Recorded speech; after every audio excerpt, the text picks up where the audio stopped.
এবার তিনজন লোক পথ চলছিল। তারা বৃষ্টিতে আক্রান্ত, অতঃপর তারা এক পাহাড়ের গুহায় আশ্রয় নিল। হঠাৎ পাহাড় হতে এক খণ্ড পাথর পড়ে তাদের গুহার মুখ বন্ধ হয়ে গেল।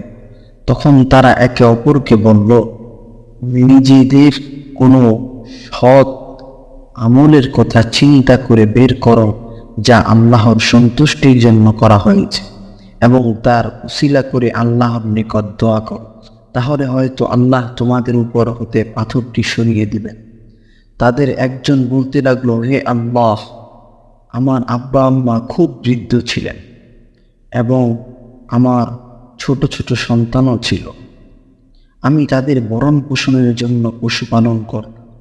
সন্ধ্যায় যখন আমি বাড়ি ফিরতাম তখন দুধ দহন করতাম এবং আমার সন্তানদের আগে আমার আব্বা আম্মাকে পান করাতাম। একদিন আমার ফিরতে দেরি হয় এবং সন্ধ্যা হওয়ার আগে আসতে পারলাম না। এসে দেখি তারা ঘুমিয়ে পড়েছেন। যখন আমি দুধ দহন করলাম, যেমন প্রতিদিন দহন করি, তারপর আমি তাদের শিয়রে দাঁড়িয়ে রইলাম। তাদেরকে জাগানো আমি পছন্দ করিনি এবং তাদের আগে আমার বাচ্চাদেরকে পান করানো অসঙ্গত মনে করি। অথচ বাচ্চাগুলো দুধের জন্য আমার পায়ের কাছে পড়ে কান্নাকাটি করছিল। এভাবে বোর হয়ে গেল। হে আল্লাহ, আপনি জানেন আমি যদি শুধু আপনার সন্তুষ্টির জন্যই এই কাজটি করে থাকি, তবে আপনি আমাদের হতে পাথরটি খানিক সরিয়ে দিন, যাতে আমরা আসমানটা দেখতে পাই। তখন আল্লাহ পাথরটাকে একটু সরিয়ে দিলেন এবং তারা আসমান দেখতে পেন। দ্বিতীয় ব্যক্তি বলল, হে আল্লাহ, আমার এক চাচাতো বোন ছিল। পুরুষরা যেমন মহিলাদেরকে ভালোবাসে, আমি তাকে তার চেয়ে অধিক ভালোবাসতাম। একদিন আমি তার কাছে মনের চাহিদা, আমার কাম ভাব বাসনা পূরণ করতে চাইলাম, কিন্তু সে অস্বীকার করল। সে বলল 100 দিনার না দেওয়া পর্যন্ত সে এই কাজ করবে না। পরে চেষ্টা করে আমি তা জোগাড় করলাম। যখন আমি তার দু পায়ের মাঝে বসলাম, তখন সে বলল, হে আল্লাহ বান্দা, আল্লাহকে ভয় করো, অন্যায়ভাবে পর্দা ছিঁড়ে দিও না, অর্থাৎ আমার কুমারীর সতীত্ব নষ্ট করো না।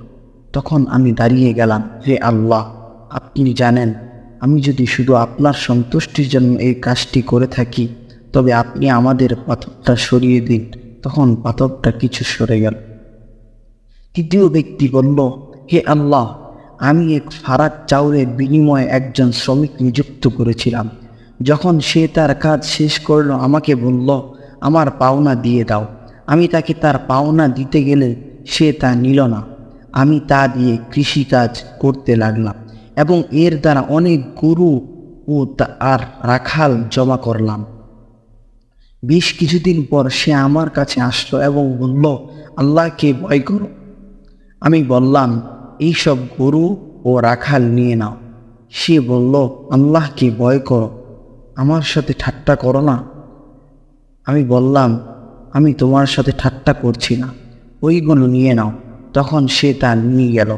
হে আল্লাহ, আপনি জানেন যদি আমি আপনার সন্তুষ্টি লাভের জন্য এই কাজটি করে থাকি, তবে পাথরের বাকিটুকু সরিয়ে দিন।